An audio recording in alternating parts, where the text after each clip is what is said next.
What's up, YouTube? Ember1205 here for Hot Camaro channel. Today I bring you part 2 in a series of 3 of a accessory install process. So video part number 1, linked below, takes you through the process of prepping the car. Video number 2, that's this one today, this is going to take you through the process of prepping the accessory. And then video number 3, again, also linked below, is going to take you through the actual install process. As always, please subscribe, like the video, and provide me your comments on this and all my videos. Help me understand whether or not you find this useful and helpful. And if you have other things that you might be interested in seeing, other things to know about the car and whatnot, please put that in the comments below as well. So let's go ahead and get to the accessory prep. All right, welcome to my kitchen. So the first thing that I want to point out here is that these skirts are really big. These things are close to 7 feet long from one end to the other.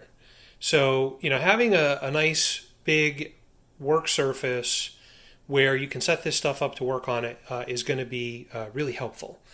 So I just opted to do this on the kitchen counter. I'm not going to do anything crazy. I'm not going to be, you know, working with harsh chemicals, stuff like that. In fact, here's everything that I need. The skirts themselves, obviously. I have a small round file, some sandpaper. This stuff is, you can see 220 grit, right? So it's on the finer side. It's got just enough to make a little bit of an indent. I've got some rubbing alcohol, a nitrile glove so that I can make sure that I don't get any oils back onto the plastic as I'm working with this, paper towels, and then my 3M tape. Now, this is a lot of tape. This stuff is about, I think, 1/4 inch wide, something like that, maybe 1/2 inch. I forget the exact dimensions, but there's basically 100 feet of tape on that roll, right? It's I think the official dimension from what I picked up off of the description on Amazon was I think 33 meters. So it's basically a 100-foot roll, and that seems like it's a ton of tape until you do a little bit of quick math. As I mentioned, these skirts are almost 7 feet long. It's going to take probably close to between 25 and 30 feet of tape per skirt, maybe more. Why? Well, let's talk about it. So here is the skirt that goes on the passenger side of the car. What I've got here, this is going to be the surface here that faces the paint. So with this getting installed, the first thing that I want to do is I want to actually make a seal, if you will, all the way around the perimeter with the tape. I want to keep moisture. I want to keep like little bits of debris, dust, small stones. I want to keep as much of that out of there as possible, because anything that gets in between the plastic surface and the paint could potentially rub against the paint over time, and you know, it could wear away at the clear coat or even the paint itself. So the first thing that I'm going to do is I'm going to make an edging perimeter here. So I want to come up near the top where I'm going to be able to have the tape seal this piece up nicely against the body of the car. So there's almost 7 feet of tape that I got to use right there just to get to from one end to the other. I've got to do the same thing in return on the lower piece, but then I've got like all these little bump outs. So I'm going to put this all the way around the outer edge like this, right? I'm going to follow this contour all the way around. So down and back is probably going to be closer to about 15 feet of tape just to create that perimeter. After that, there's a couple of key places where I want to make sure that I have tape in place to be certain that it's going to hold this against the body nice and clean, right? So those areas, I'm going to want to follow this contour, because this is basically the bottommost piece, if you will. And then this kind of blends out right here. Now on the car, it's interesting. If you take a really close look, you'll see that, you know, here I've got a curved surface and then I've got a flat surface. So this basically represents, the bottom or underside of the car where it's flat and parallel to the ground. And this is where it curves up on the rocker itself. But if you look at the actual contours on the car, this is a little bit, before the bottom edge here. It actually has a hard line, and then it's flat and straight. So I definitely want to make sure that I bring a piece of tape along this surface here, and then follow this vertical piece, I'll call it, before diverting back over to here. And then similarly, I want to make sure that I have a piece of tape that runs, fully across here as well. So I'm basically making sure that I'm going to line all of this tape up so that when it goes up onto the car, that I'm getting a really good adhesion in a lot of different areas from the tape to hold this thing in place, so that by the time I get around to putting screws in, the screws almost become cosmetic. This tape is it's called VHB. It's a real high bond sort of adhesive.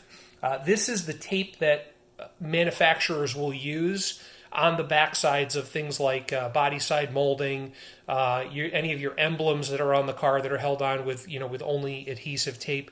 This is the tape that the manufacturers use to hold that stuff on. So this stuff is super strong, but you have to get everything really, really clean, and then you have to actually give the tape an opportunity to fully bond and set. So again, I'm going to prep all this stuff up, and then I'm going to get the tape on here. I'm not going to bore you with the whole thing of how it all gets done. So let me just give you a quick highlight. So if we take a look at this other skirt, so this is the driver's side skirt. So this would be the rear of the car piece here. What I did is two things. First off, these surfaces here, really, really important to get these smooth. So any place in the molding process where there was a little bit of residual material left, I took the file and I basically kind of ground it down this way as best I could, or this way, or whatever, to kind of get this flat, and then went ahead and put the file through the hole at a slight angle. I didn't sink it all the way until it kind of caught, right? Because I'm actually looking to just use the file here to cut right along this very edge to take that material off. And then if need be, later on with the sandpaper, we can hit that as well. But that's about it.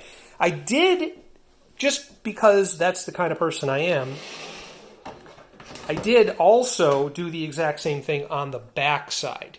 Now, none of this is directly visible from outside the car.